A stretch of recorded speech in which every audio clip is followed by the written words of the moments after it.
Hello friends, family, fellow patriots, Lord Stompy here, welcome. This is video number 2 in my series on the geostrategies behind the current Pajit invasion into all of our Western nations.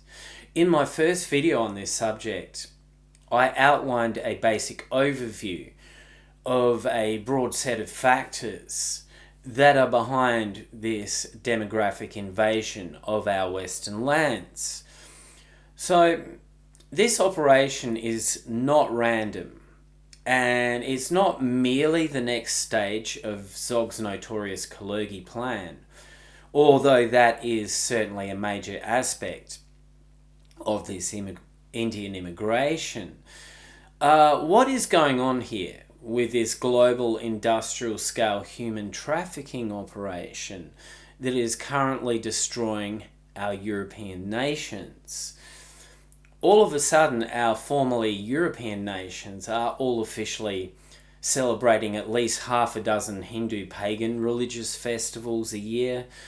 We're celebrating Ramadan, Maulid, also Chinese New Year, the Asian New Moon thing.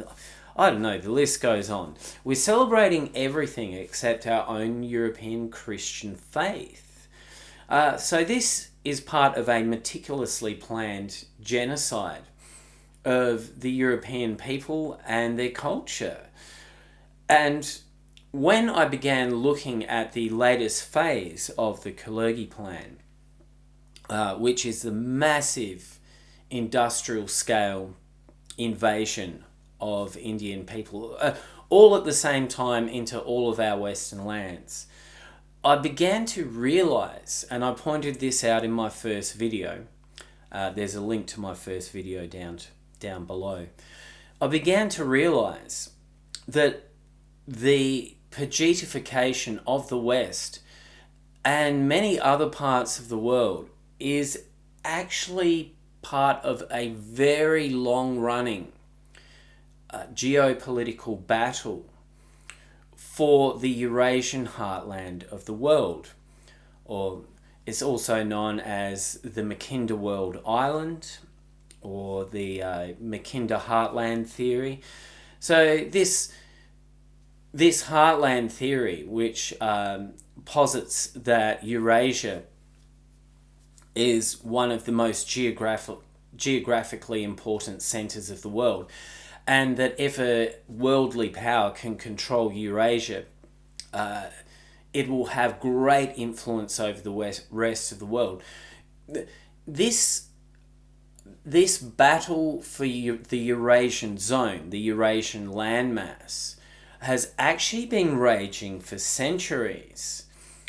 So even by the middle of the 19th century, the British Empire had been fighting for a very long time, well over a century, for control of Eurasia.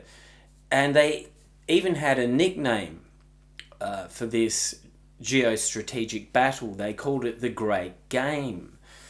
And even until this day, occasionally the battle for Eurasia is still called the Great Game. So here in the modern era, the seeds of the Great Game lay in the formation of the British East India Company, and its first factory was installed in India, surprise, surprise, way back in 1611. By 1710, the East India Company employed over 50,000 people. So that is a massive expansion of powers and logistics in India in just 100 years. Now, you've got to remember that back in the start of the 18th century, that the world population was actually very low. So for a single company in a single nation in 1710 to have 50,000 employees within the space of 100 years, that's a huge amount of expansion. Now, there's another really important factor that's playing in here, is for most of its time, that the East India Company was operating in India was essentially the East India Company. They were the ones that had control of India. It wasn't the British nation or the British Parliament that had control of India. The East India Company was essentially its own corporation, and essentially all of India was under corporate control. The only oversight that England was able to have over this company was essentially the monarch of England was the head overseer of the East India Company. And so essentially, from a point of view of English politics, the only person with any political power who had any control over the British East India Company and what it was doing in India was the sovereign head of state, a single person. So what that essentially means is that all of India was under corporation control. It actually technically wasn't under empirical control of England. And this is something everyone's beginning to complain about now in the modern era. They're all beginning to say, massive corporations like Vanguard and BlackRock are beginning to control our nations. They're beginning to control the world. Now, this is a legitimate concern here in the modern world, but people think this is something new. Whereas corporate control of India through the East India Company, by 1844, this company controlled an area roughly the size of the combined size of modern India, Bengal, and Pakistan, and it had its own private mercenary army. This consisted of 230,000 people, which made it twice the size of the regular British army. So this is actually quite incredible. Essentially, hundreds of years ago, we had the British East India Company was the corporate controllers of a huge landmass. Even at the time, that was a huge population that they were controlling as well. And they needed a massive private army to do this. So essentially, what the East India Company was doing in India for hundreds of years, in some ways, this is the blueprint. Essentially, they've taken that blueprint and they have updated it quite a lot for the modern era, but essentially corporate control over large amounts of planet Earth has existed in the recent past, and it was very big, it was very effective, it lasted for a very long time. So what was happening in the hundreds of years that Britain was in India? There was a lot going on. So as the British expanded their influence, and essentially their influence was expanding northwards and eastwards as they took over, they were basically taking over small Indian states one at a time, was their strategy. And when they got to India, at first, India was under the rule of the Mughal Empire, and the Mughal leaders were quite happy to allow the modern British to come into their land and operate as essentially as traders and people who were extracting resources. Now, the Mughal rulers didn't mind because the British were paying a large amount of royalties to the Mughal leaders. And what the British were doing, it was essentially enriching the Mughal leaders. So at first, the British came to India and they were welcomed in and they were paying tribute to the Mughal leaders. But once they developed their power base and began to develop their own private army, essentially India at the time, and well, historically, India had always been a very, very unstable country. If you look at maps of India around the time of 100 years before the British got there, and then when they got there, essentially the power base and the states are all so different. Essentially, each small state in India was ruled by some kind of Brahmin warlord, and these guys were always fighting and taking over each other's kingdoms. And essentially, India, when Britain had got there, it was in a state of complete tribal chaos. Okay, it was incredibly dysfunctional. It was incredibly chaotic, and it was very hard for all these rulers of their small tribal state to hold on to power. So once the British East India Company established its own power base and its own army, what they began doing was they were saying to the regional rulers of these small states, they were saying, look,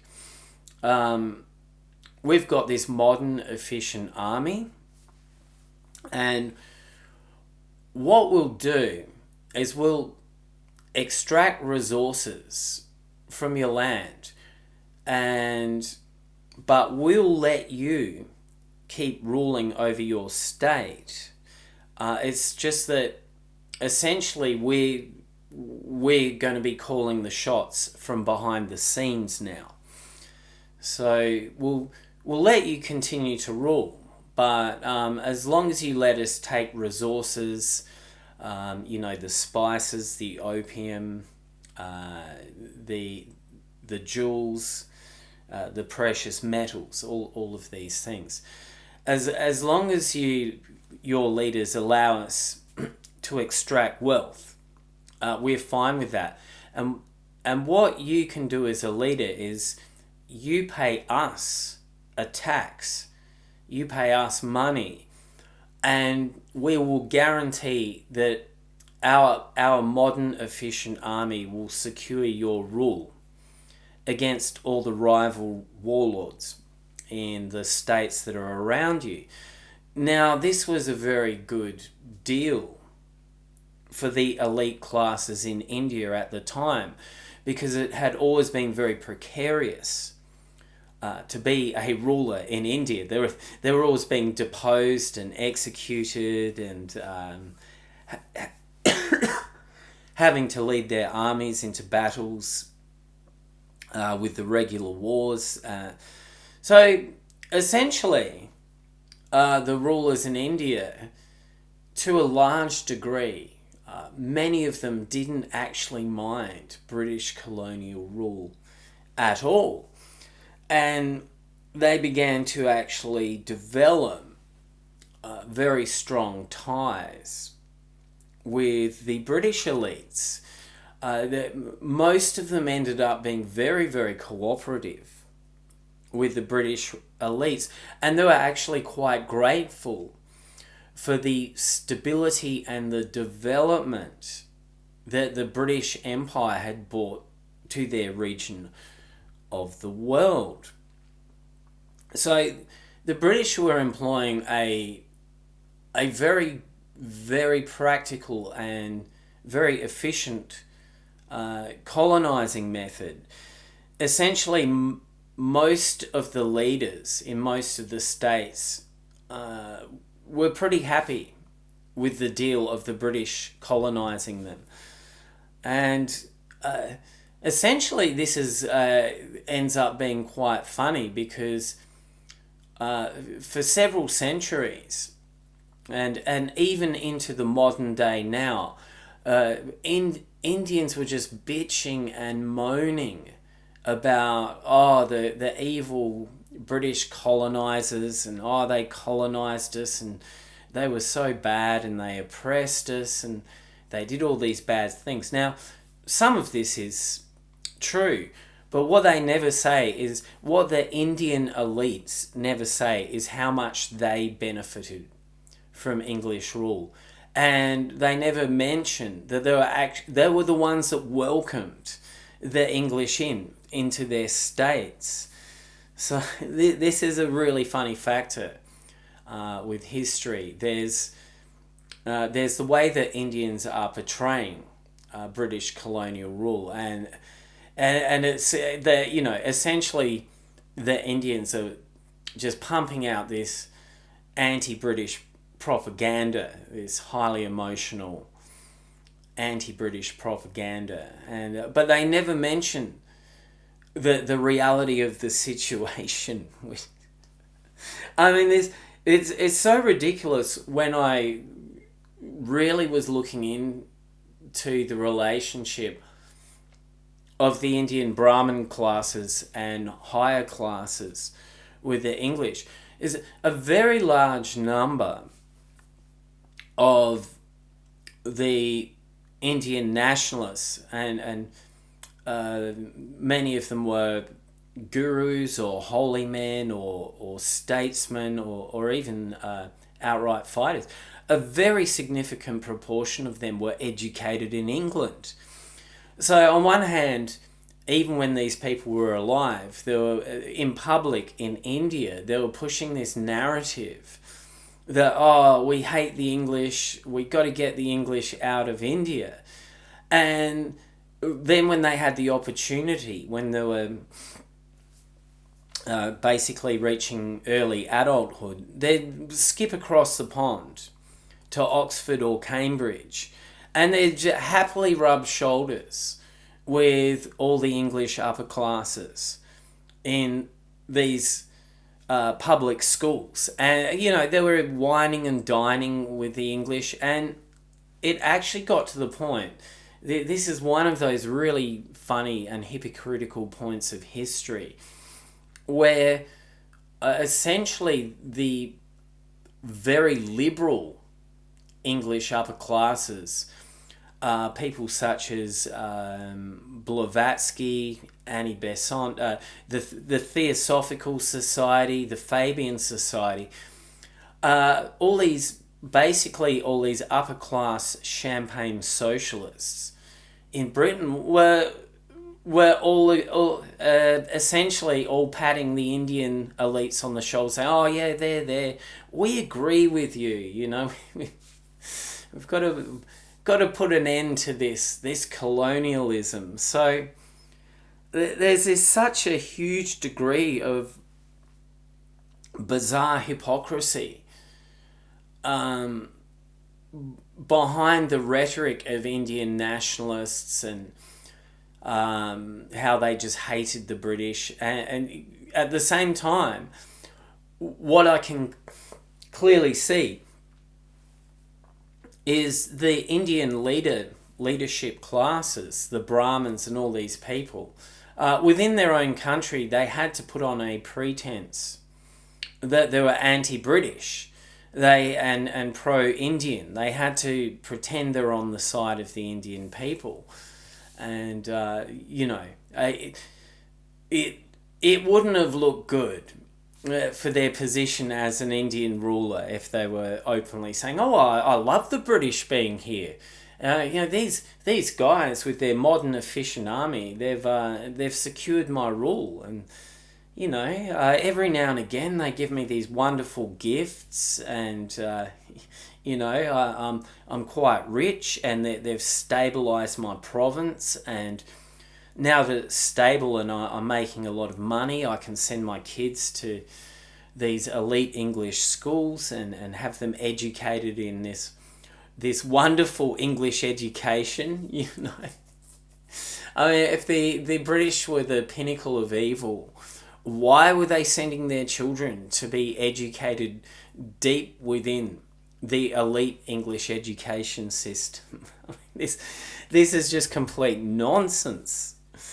Okay, so essentially what was going on was things were going great in India. They were going great for the British, and they were going great for the Brahmin classes who were happy with British rule. Now, this meant that the British expanded very quickly all the way up into northern India, up into Kashmir, Pakistan, Bangladesh, etc. And what was happening was this happened very, very fast. And at the same time, the British were just expanding wildly, was the Russian Empire up north had also been doing the same thing. So by the late 18th century, what was happening was the Russians were moving more and more eastwards, and they were moving down southwards. And the British were on the coast of India, and they were moving northwards and eastwards. So it was, at the time, because of this rapid expansion of both the British and the Russian empires in that region, it seemed inevitable to both these empires that there were essentially their borders were going to clash at some point. Now, both these empires, even at the point of the late 18th century, really began to covet the Eurasian zone. Right? They really began thinking about the geopolitical realities of what would happen if you conquered that area, and began colonizing it. The more intelligent strategists and leaders within both camps began to see a lot of possibilities with Eurasia. So it was around about the late 18th century that essentially what was called the Great Game, the battle for Eurasia, actually began to heat up. Both sides began to get quite tense about the other side. So this led to a lot of strategic scrambling all throughout Eurasia, both from Russia and from the British. So what they were doing was sending out a lot of diplomats and envoys all throughout Eurasia. They were we're talking about places like Afghanistan, Tibet, a whole bunch of regional states around that area that no longer exist. And what they were trying to do essentially was establish alliances in those regions. They were looking to cement allies for their cause. And the fact that both the British and Russians were all running around Eurasia doing the same thing was increasing tensions between each side even more. So a race for Eurasia was now on, and it ended up with some proxy skirmishes, and it actually began to heat up a little bit. You know, the British and the Russians were equipping certain states with weapons and being their allies, and there was some skirmishes. Twice, the British made the completely stupid mistake of trying to invade Afghanistan. Now, obviously, this was an abject failure. Anyone in history ever who's invaded Afghanistan, they've just always failed. Even here in the modern world, if you have the most modern army and the most modern equipment, you still cannot hold down Afghanistan. So the British, I believe they attempted to invade Afghanistan about 1840, sometime around there. So, I mean, things were pretty primitive back then, right? That would have been a real hard slog. So essentially the British, they either lost like 20 or 40,000 men. I'm pretty sure it was 20. But yeah, they just, all their men who went into Afghanistan, none of them came back except for one guy managed to escape. Now, what was really interesting, and this proves, even back in 1840, of how much strategic value Eurasia had to the British Empire, right? How much weight this area has from a geopolitical point of view. The ruler of Afghanistan at the time, he said the British have how did he say this? He said the British have control of great nations all over the world. Why have they come to my barren little country? Now, this is a very good question. Essentially, Afghanistan is pretty barren. It's certainly back in 1840, it wasn't known for its wealth of resources. It was just known for being an incredibly inhospitable place, inhabited by a bunch of very, very angry tribesmen that you definitely didn't want to disturb. So the fact that the British went into this barren little country and tried to pin it down actually shows you, way back in 1840, how hard the British were actually trying to secure Eurasia for themselves. So this, overall, what we're looking at here is the history of the Great Game and how it developed. It started with the British East India Company having rapid expansion over India, and due to that success, then essentially the British were thinking, well, we can use this massive base we have in India as a springboard up into the Eurasian region, and we'll take that, and we need to take it before Russia does. That was another reason why they invaded Afghanistan. Essentially, they were scared that Russia was going to take Afghanistan, so they rather foolishly ran in there head first and paid the toll. So, essentially, what ended up happening was, as I pointed out at the start of this video, was the British rulers got their first factories, their East India factories, into India in 1611. So essentially, India had, even by the late 19th century, India had a history of hundreds of years of their elites cooperating with the British elites. And this is an alliance that still lasts till this day. Now, to a large degree, all the Indian talk that still continues to this day. There's a lot of popular Indian commentators who will still just moan and bitch about my colonialism, right? Even to this day. But the thing is, right, that the alliances formed between the British elites and the Indian Brahmin elites, they lasted for hundreds of years.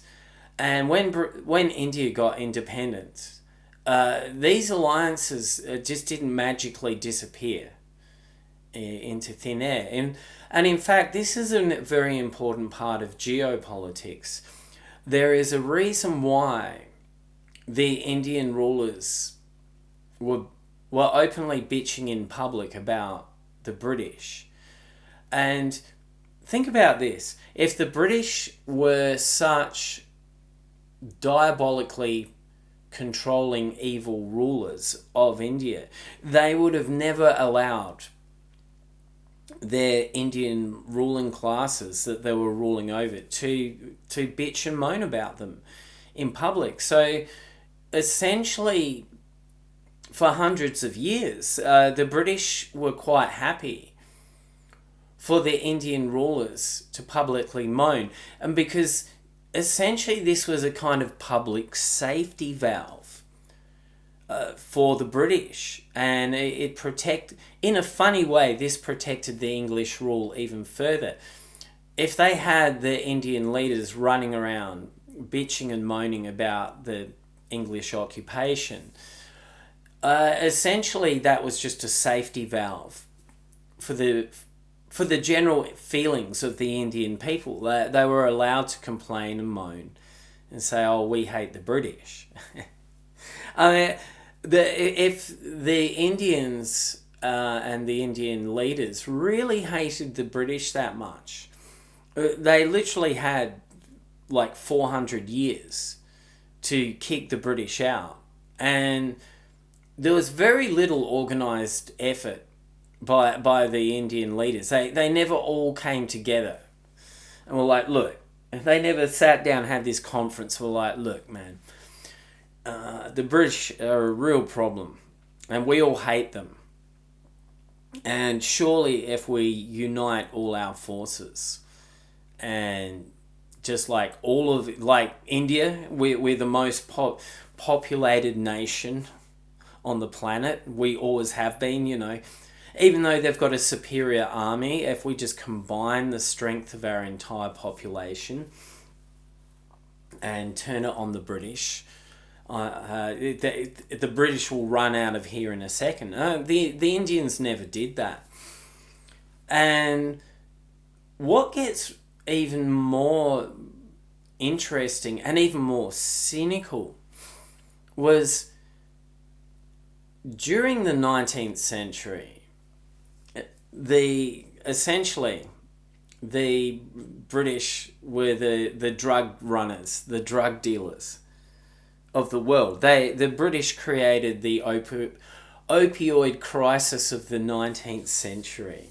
So that was the infamous Chinese Opium Wars. Now, all the opium that was going to China, and this was a conscious choice of the British leaders. They wanted the Chinese people to be addicted and docile. Right, so they essentially just flooded China with cheap opium. And all this, like nearly all of this opium was grown in India. And so the Indian rulers were getting a lot of benefit from this opium trade as well, right? They were beneficiaries of the English policy to essentially just create a massive opioid crisis in Asia. Essentially, that was the plan. Is just get those poor Asians just stoned out of their brains all day long, and they'll be really easy for us to control them. And no one's ever mentioned this. That a lot of people have mentioned, the British, what bastards, they just like created the world's. They deliberately created the world's first opiate crisis. And no one ever mentions, it was actually the Indian rulers who essentially they were the ones that forced all their peasants to grow all this opium for the British. All right, the Indians definitely had a major hand in helping to create that crisis. And there's another factor with the Indians and their massive demographic weight of population. So what was happening as the British Empire expanded around the globe was essentially the British needed a lot of basic labour. They needed they just needed muscle to build their empire. And one of the main places they looked for that muscle was India, because essentially India was just it's always been one of the most populated nations on planet Earth. So if you just want just a huge army of super cheap workers, look no further than India. So essentially, here today in this modern world, there are massive Indian populations in all over the world. Places like South Africa, Fiji is just overwhelmed with Indians. All of Southeast Asia, I've been to these countries. Singapore, Thailand, Malaysia, Indonesia. There's huge areas of those nations that are just completely overrun with Indians. So the Indian people, like as a whole, they criticise the British and the Europeans for colonising the globe and basically just demographically dominating all these areas of the globe. They're like, oh, well, those horrible Europeans, they demographically, they took over Australia and they took over America and Canada. And what all these Indian people never say is essentially once the British exported their Indian colonial labour, was then a large number of the Indian upper classes, the educated classes, the Brahmins, they saw the opportunity to tag along behind the English colonists and settle in new nations, quite often very, very backward nations like South Africa and Fiji, all these very tribalized places. Now, there is a reason for this. Indians, even the educated Indians, they couldn't, until recently, they couldn't compete on an equal level against Europeans in European nations. But educated Indians could go somewhere very primitive and tribal like Africa or Fiji or Indonesia, and if they had their basic education and moved there, they could actually work in a high-ranking job. So one example of this, of an Indian who spent years, he was Mahatma Gandhi, the father of the Indian nation. Now, he spent more than a decade living in South Africa, working as a lawyer. So he was educated in Britain in an elite British institution. And the first thing he did with his education, once that was finished, was he moved to a highly primitive tribalized society where he could actually exercise his intelligence and his law degree and basically dominate over the native African population, who were nearly all of the Africans at that time were just completely illiterate. And to be fair, not much has changed, but essentially all the things that Gandhi was complaining about of this colonialism was he was happy to benefit from it himself.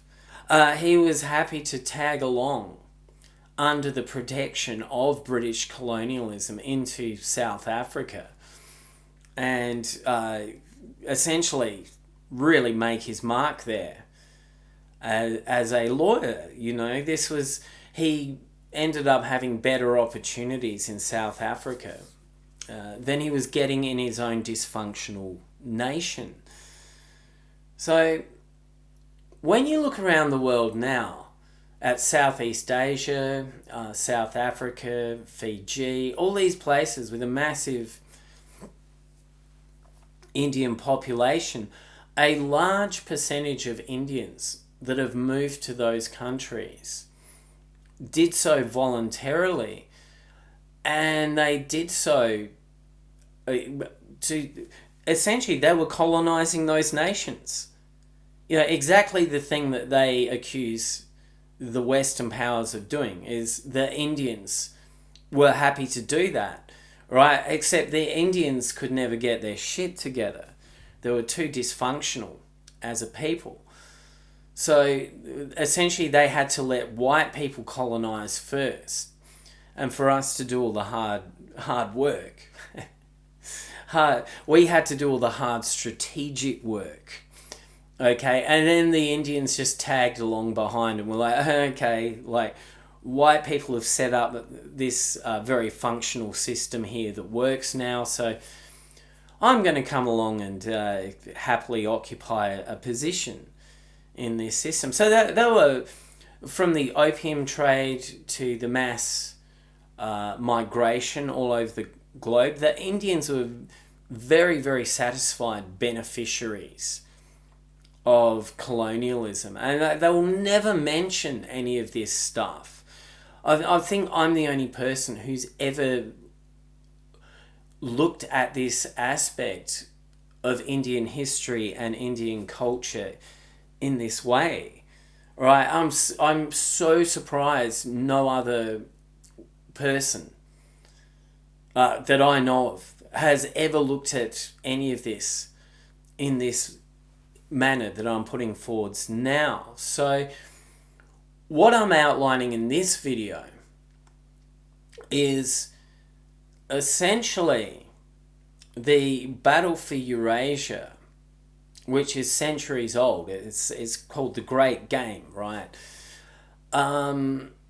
Essentially the modern phase that we're in now is just the Indian demographic replacement in Western nations. That's just been a deal that's been cut between the Western elites and the Indian elites. And I said this in my first video. It all goes back to the fact that there's always been a huge amount of cooperation for centuries between the Indian and the Western elites. And even until this day, despite the fact that India has been an independent nation for a long time, it's what essentially the Western powers desperately need now that the BRICS is up and running and the Belt and Road is going in, and China and Russia and Iran are really beginning to exert muscle in the Eurasian region, is essentially the Western allies have called on their old allies, India, because they need to keep skin in the game in Eurasia. And part of the deal with their Indian buddies, their elite buddies, is that if India continues to be our friends, they're allowed to flood our nations with just tens of millions